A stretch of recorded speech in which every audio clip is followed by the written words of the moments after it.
Good morning, sir. I'm Lemuel Cabaron from G2A-1. I report to 7 common ship stresses.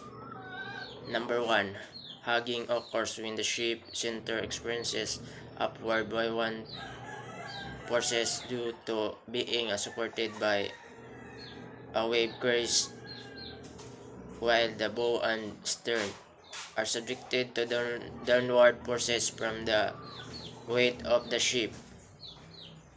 Effect: the ship keel bends upward in the center, stretching the upper deck in tension and the bottom in compression.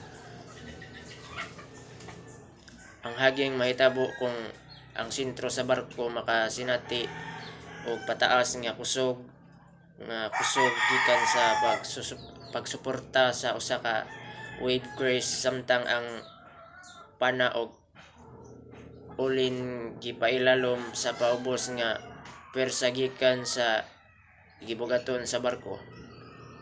Ug ang epek kini ang hinungdan nga ang kilya sa barko moliko pataas sa tunga nga nabutang sa taas nga dik sa tensyon og ang ilawom sa compression. Number 2. Sagging happens when the bow and stern are supported by wave grates while the center of the ship is in a wave trough, causing downward force in the center. Effect: the ship keel bends downward, stretching the bottom in tension and the upper.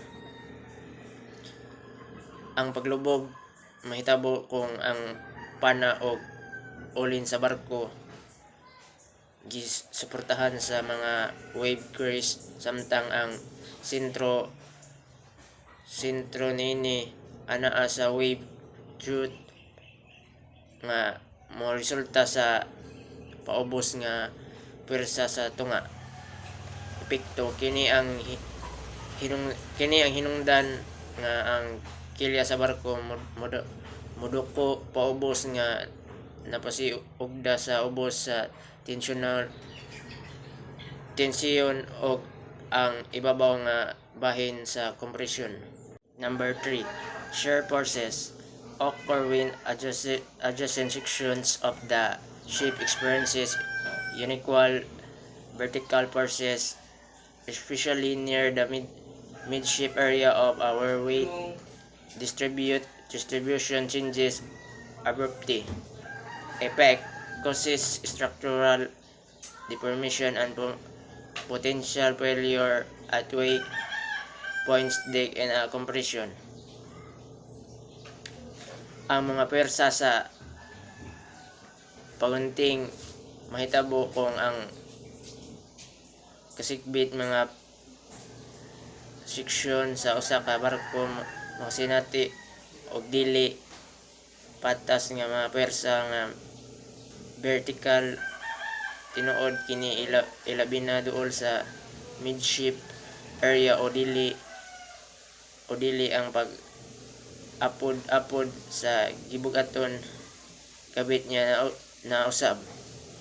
Epekto: kini ang hinungdan sa structural deformation o potential nga kapakyasan sa huyang mga punto. Number 4. Torsional stress generated when the ship is subjected to twisting force, often due to uneven wave action on the port and starboard side.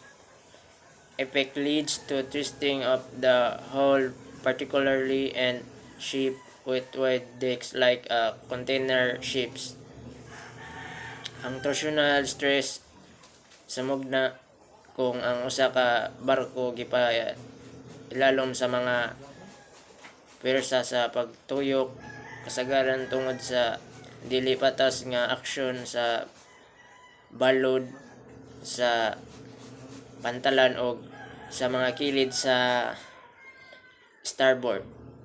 Epekto: kini mosangpot sa pagtuig sa kasko, ilabi na sa mga barko nga adunay lapad nga mga dik sama sa mga barko sa container. Monitoring and maintenance,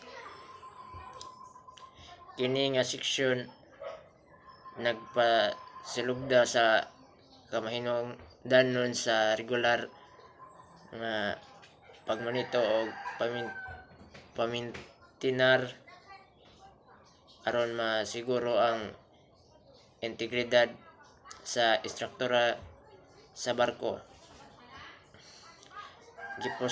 Gipalugdan nga ini ang paggamit sa mga sistema sa pagmonitor sa stress alang sa real time nga datos sa stress na whole regular nga pag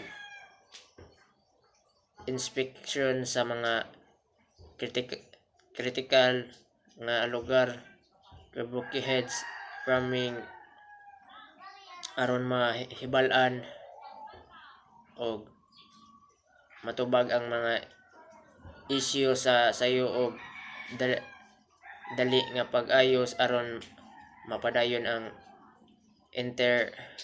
integridad sa istruktura. Number 5, panting. Alternating inward and outward movement of the hull plates near the bow or stern due to changes in water pressure as the ship pictures or encounters waves effect can lead to pitchy and weakening of hull plating. Ang paghangos mao ang pag-alternate sa sulod o sa gawas nga naglihok sa mga plato sa kasko duol sa pana o ulin tungod sa mga pagbag-o sa pressure sa tubig samtang ang barko mohapak o makasugat sa mga balod. Epekto kini mahimong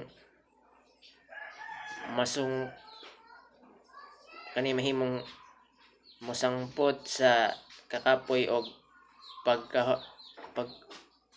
pagkahuyang sa whole plating. Use of bulkhead. Kini nga seksyon nagulagway sa papel sa bulkhead sa pagpaubaw sa kaluwasan o kalig-on sa barko. Ang mga bulkhead nga walay tubig naglimit sa pagkalap sa pagbaha samtang ang mga bulkhead sa pagbangga na nalipod bulok sa kadaot gikan sa mga epekto sa ulo. Number 6, bending slamming. The repetitive and forceful impact of the bow or flat bottomed section of the hull against waves when the ship moves at high speed or in ruthless effect causes localized damage to the bow or keel area.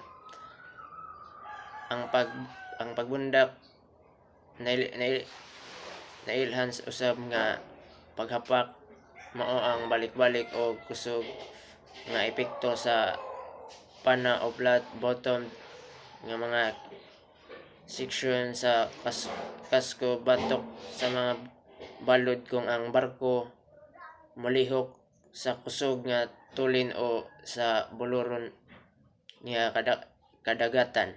Epekto kini ang hinungdan sa lokal nga kadaot sa pana o kilya nga lugar. Number 7. Rocking side to side distortion of the ship structure caused by rolling and heavy seas.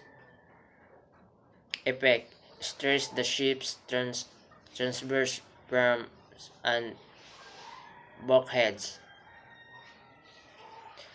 Ang rocking usa ka kilid sa kilid nga pagtuwi sa struktura sa barko tungod sa pagligid-ligid sa kusog nga kadagatan. Epekto gipa siugda niining ang mga transverse frame o bulkhead sa barko.